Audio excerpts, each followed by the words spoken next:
Mi marido desapareció hace 4 años.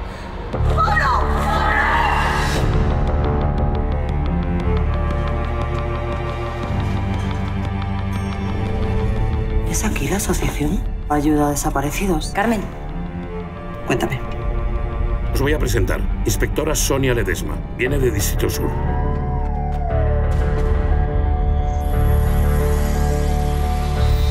Menos mal que no está aquí tu madre para ver en qué te has convertido. El hijo ladrón del inspector Abad. Fuiste tú el que la cagó con las pruebas. Si estamos aquí 7 años después es por tu culpa. Tú quieres saber cómo Carmen consiguió salir adelante. Yo tengo la esperanza de que Miquel vuelva algún día. Y no sé por qué ahora todo el mundo se empeña en darle por muerto. ¿Qué? Es que no estoy acostumbrado a verte reír. Me te sienta muy bien. Nadia Jiménez Serrano. Carlos Gutiérrez Pelea. Desaparecida hace una semana. Desaparecido en su casa entre las 8:45 y las 9, según dicen sus padres. Hay algo en todo esto que no termina de encajar. Aquí.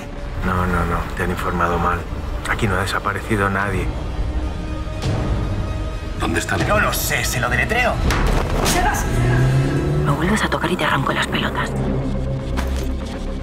Yo lo sé todo, cariño. Tú vas a seguir con tu puta vida y a nosotros nos vas a dejar en paz.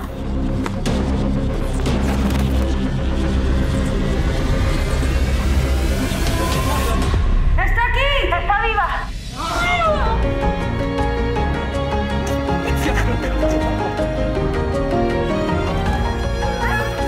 Nosotros no cerramos los casos. Siempre seguimos buscando.